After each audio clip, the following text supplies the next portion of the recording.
Good morning, everyone. This is a very important day for us.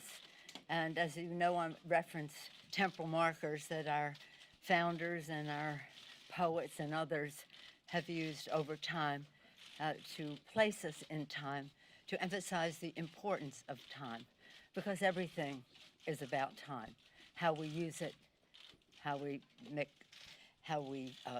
mark it. And today is an important day because today is the day that we name the managers, we go to the floor to pass the resolution to transmit the articles of impeachment to the Senate, and later in the day, when we have our engrossment, that we march those articles of impeachment to the United States Senate. As I've said, it's always been our founders, when they started, when in the course of human events it becomes necessary, when. Abraham Lincoln 7 years ago. Thomas Paine, these are the times that try men's souls, the times that found us. Again and again, even our poets, Longfellow. Remember, listen, my children, and you will hear the midnight ride of Paul Revere on the 18th of April in 75. Hardly a man is now alive that remembers that famous day and year. It's always about marking history using time. On December 18th, the House of Representatives impeached the President of the United States, an impeachment that will last forever. Since December 18th, there have been comments about when are we going to send the articles over. Well, we had hoped that the courtesy would be extended, that we would have seen what the process would be in the Senate. Short of that, that time has revealed many things since then. Time has been our friend in all of this because it has yielded incriminating evidence, more truth into the public domain. Since we passed the articles on December 20th, 2 days later, new email showed that 91 minutes after Trump's phone call with President Zelensky, a top Office of Management and Budget aide asked the Department of Defense to hold off on the Ukraine aid. On December 29th, revelations emerged about the OMB director and acting chief of staff Mulvaney's role in the delay of the effort by lawyers in the administration to justify the delay, and the alarm. This is very important, that the alarm that the delay time caused within the administration.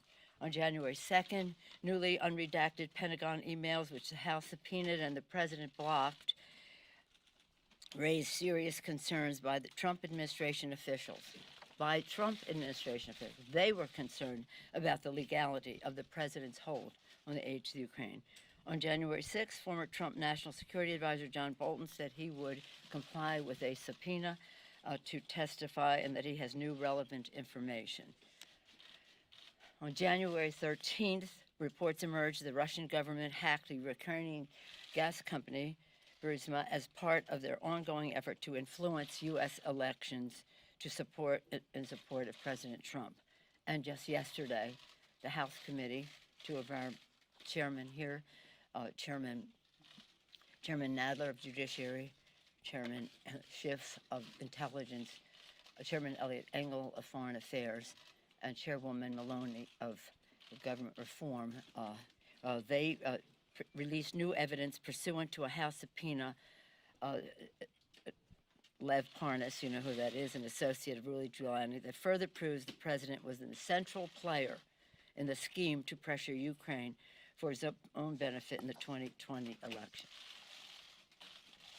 This is about the Constitution of the United States, and it's important for the president to know, and Putin to know, the American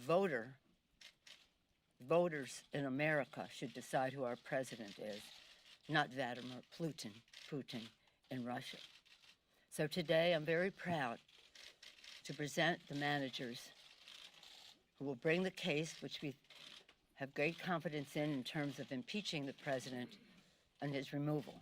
But this further evidence insists that, and we wouldn't be in this situation had we not waited, insist that there be witnesses and that we see documentation. And now you see some of that change happening on the Senate side. I hope it does for the good of our country and to honor our Constitution. So today, on the floor, we'll pass a resolution naming the managers, as I mentioned, appropriating the funds for the trial and transmitting the articles of impeachment of the President of the United States for trying to influence a foreign government for his own personal and political benefit. Chair Adam Schiff of California, our lead manager, Chairman Schiff is, as you know, chair of the Permanent Select Committee on Intelligence, is serving his 10th term in Congress. Excuse me. Before Congress, Mr. Schiff was a California state senator and served as a federal prosecutor in the U.S. Attorney's Office in Los Angeles for 6 years, most notably prosecuting the first federal FBI agent ever to be indicted for espionage. Chairman Jerry Nadler, chair of the House Judiciary Committee, is serving his 15th term in Congress. Mr. Nadler served as the top Democrat on the Judiciary Subcommittee on Constitution, Civil Rights, and Civil Liberties for 13 years. Before Congress, Mr. Nadler served in the New York State Assembly for 16 years. Wow. Chair Zoe Lofgren, chair of the House Committee on House Administration, which has jurisdiction over federal elections, is a senior member of the House Judiciary Committee. Ms. Lofgren is serving her 13th term in Congress. This is Chairwoman Lofgren's third impeachment as a Judiciary Committee staffer in the Nixon impeachment, as a member of the Judiciary Committee on the Clinton impeachment, and now as a manager in this impeachment of President Trump. Chair Hakeem Jeffries of New York. Chairman Hakeem Jeffries is the chair of the House Democratic Caucus and is currently serving his fourth term in Congress. He's a member of the House Judiciary Committee. Before being in Congress, he served in the Assembly of New York for 6 years, an accomplished litigator in private practice before running for elective office. Mr. Jeffries clerked for the Honorable Howard Baer Jr. of New York District Court for the Southern District of New York. Congresswoman Val Demings of Florida.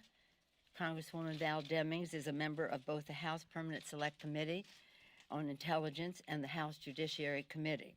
Ms. Demings serving her second term in Congress.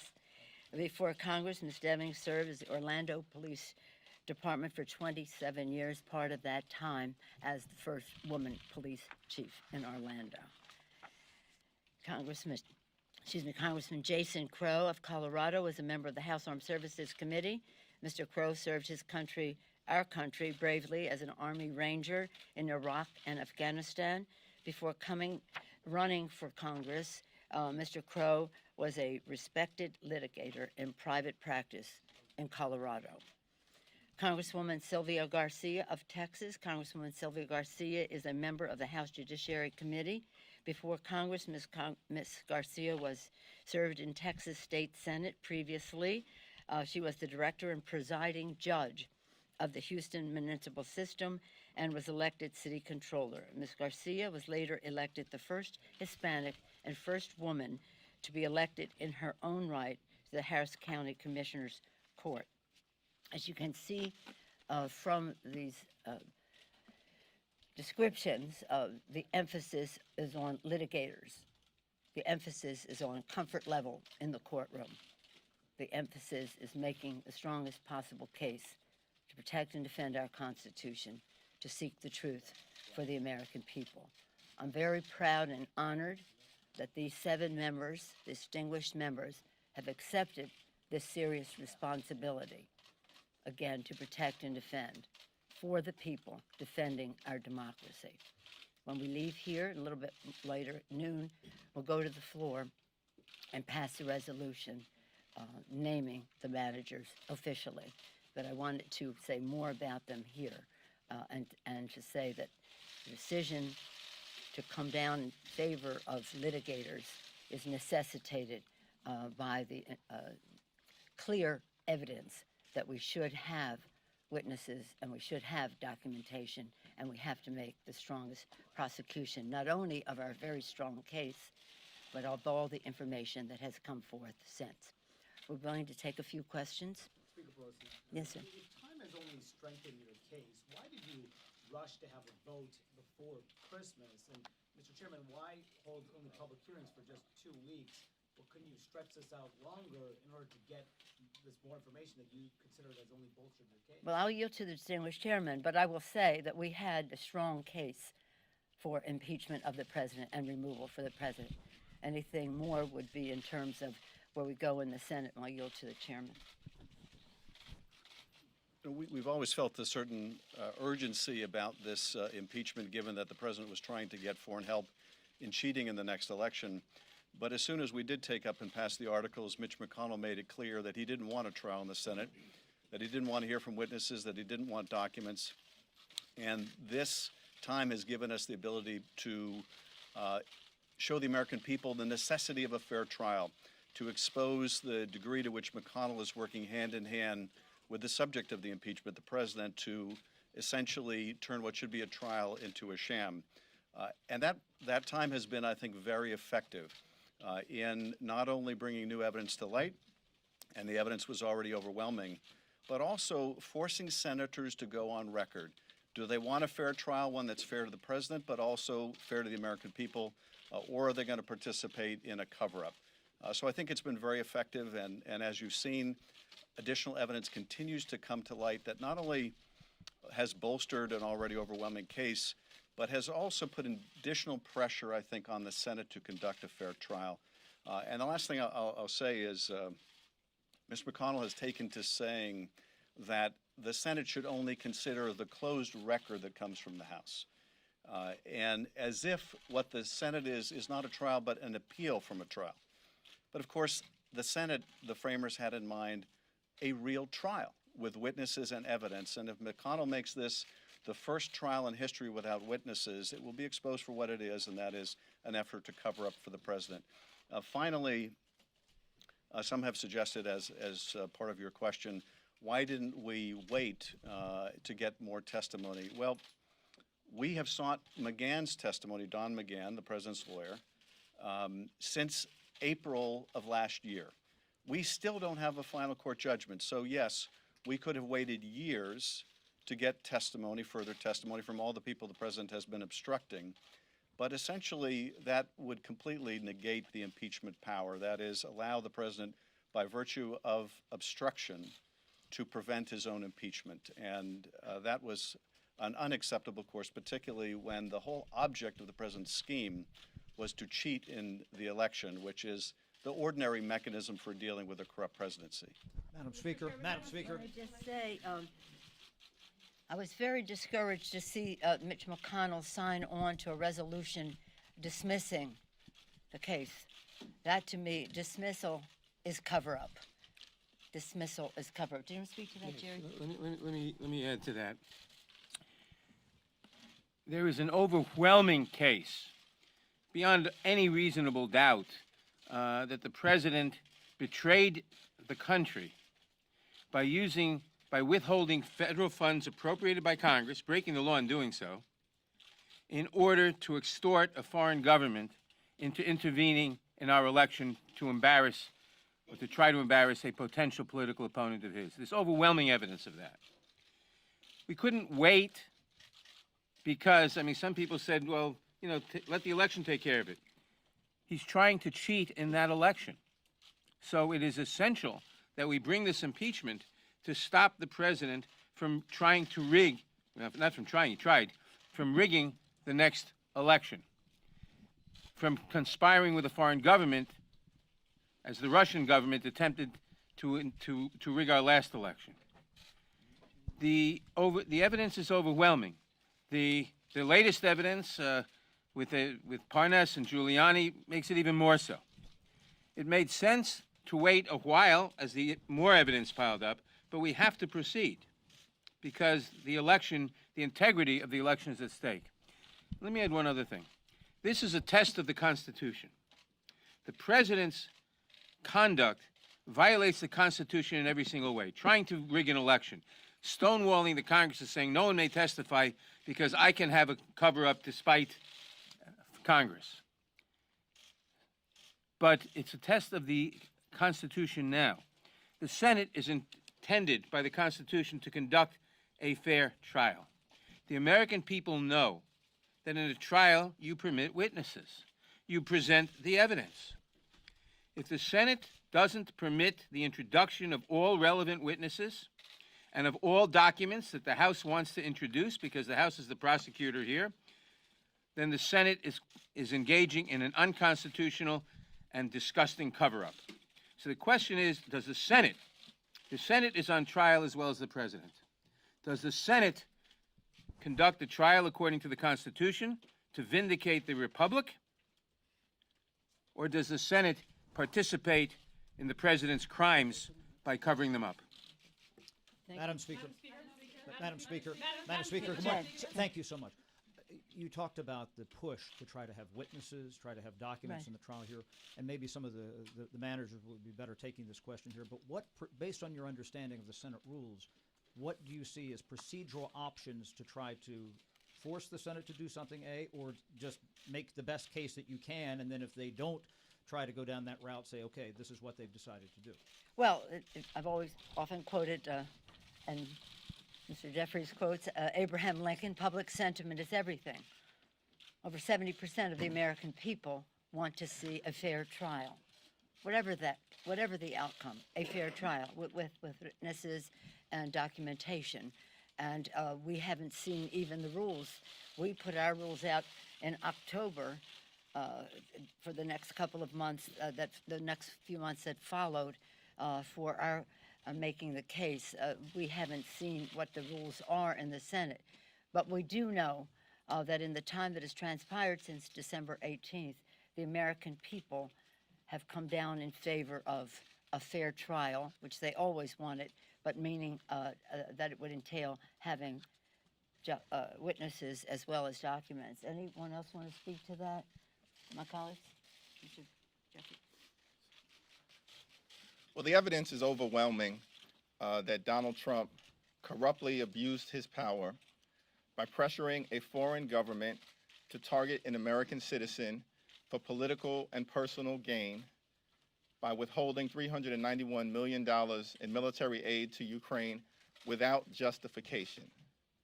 There is a mountain of evidence in that regard. In America, no one is above the law. That is why the House proceeded with great leadership from Speaker Pelosi, Chairman Schiff, and Chairman Nadler to hold this president accountable. The Constitution required it. Our democracy required it. Given the evidence that has been built to date, the American people deserve a fair trial. Our democracy deserves a fair trial. The Constitution deserves a fair trial. So we're going to simply follow the facts, apply the law, be guided by the Constitution, and present the truth to the American people.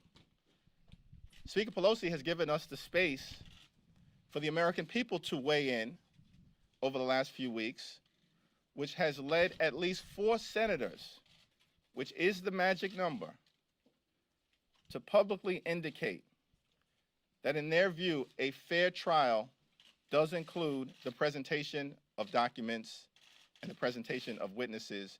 We certainly hope that is what will take place. Mr. Speaker, can I just add, if I could just add really quickly onto this, and I thank Chairman Jeffries. I just want to underscore the importance of documents because we spent a lot of time talking about John Bolton and other witnesses. Witnesses may tell the truth and witnesses may not tell the truth. Documents generally lie. And in the documents that we submitted to the Judiciary Committee just last night, you see the importance of documents. Because included among the Parnas documents we obtained is a letter from Giuliani trying to set up a meeting with the President of Ukraine, Zelensky, to discuss a particular matter. Of course, we know that matter is the investigations that the President wanted Ukraine to undertake of his political opponent. There's been speculation from time to time maybe the President or his allies will throw Mr. Giuliani under the bus. That letter makes clear that Giuliani, in his own words, is acting at the behest and with the knowledge and consent of the president. There is no fobbing this off on others. The president was the architect of this scheme. These documents are important. We have only obtained a very small sample of the universe of documents that the president is withholding. If Mr. McConnell wants to follow the Clinton model, as he keeps professing, all of the documents were provided before the trial. Those documents should be demanded by the senators. If the senators want to see the evidence, they should demand to see the documents and not participate in an effort to stonewall or cover up the president's misconduct. And witnesses were deposed. Yes, you know, as the Speaker mentions, the other, of course, profound distinction between now and the Clinton case is that the witnesses that the House managers sought in the Clinton trial had already testified. Their testimony was known. So the question for the senators then was, do we want to hear them again? And there was another question not present here, which is, do we really want to hear witnesses talking about sex on the Senate floor? That's not the issue before us. The issue here is, does the Senate want to hear from witnesses who have never testified? People who, like other witnesses, have firsthand information. And unless the president is willing to concede everything the House has alleged, these witnesses are very pertinent and relevant. And so this is another profound distinction between the Clinton investigation and trial and where we are today. Madam Speaker, having witnesses for the prosecution opens up potentially having witnesses for the defense. And Republicans have suggested they would like to call Hunter Biden. Are you, the managers, prepared for that? Would you like to speak to that? Let me say, we are prepared, but the relevant question is relevance. Is relevance. In any trial, you call witnesses who have information about the allegations, about the charges. The allegations, for which there's a mountain of evidence, are that the president betrayed his country by trying to extort Ukraine by withholding $391 million in military aid that Congress had voted in order to get Ukraine to announce an investigation of a domestic political opponent. That's the allegation. Any witness who has information about whether that is true or not true is a relevant witness. Anybody like Hunter Biden who has no information about any of that is not a relevant witness. Any trial judge in this country would rule such a witness as irrelevant and inadmissible. If someone is accused of robbing a bank, witnesses who say we saw him run into the bank or we saw him someplace else are relevant. A witness who says he committed forgery on some other document is not relevant to the bank robbery charge. That's the distinction. But let me just say that what is at stake here is the Constitution of the United States. This is what an impeachment is about.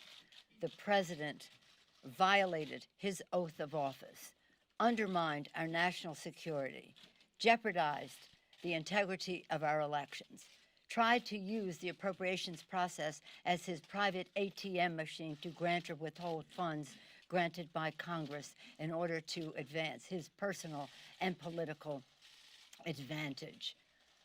That is what the senators should be looking into. This is a president who said the Second Amendment, the Article 2, says that I can do whatever I want. It does not. He's undermining a system, the beautiful, exquisite, brilliant genius of the Constitution, the separation of powers, by granting to himself the powers of a monarch, which is exactly what Benjamin Franklin said we didn't have, a republic, if we can keep it. So this is a very serious matter, and we take it to heart in a really solemn way, in a very solemn way. It's about the Constitution. It's about the republic, if we can keep it. And they shouldn't be frivolous with the Constitution of the United States, even though the President of the United States has. The President is not above the law. He will be held accountable. He has been held accountable. He has been impeached. He's been impeached forever. They can never erase that. I'm very proud of the managers that we have. believe that they bring to this case in the United States Senate great patriotism, great respect for the Constitution of the United States, great comfort level in a courtroom, great commitment, again, to the Constitution. Jerry being the chair of that Constitutional Subcommittee for 13 years, Zoe being involved in 3 impeachments, and there are others bringing their intellectual resources and their knowledge to all of this. So I thank them for accepting this responsibility. I wish them well. It's going to be a very big commitment of time, but I don't think we could be better served than by the patriotism and dedication of the managers that I am naming here this morning. Thank you all very much.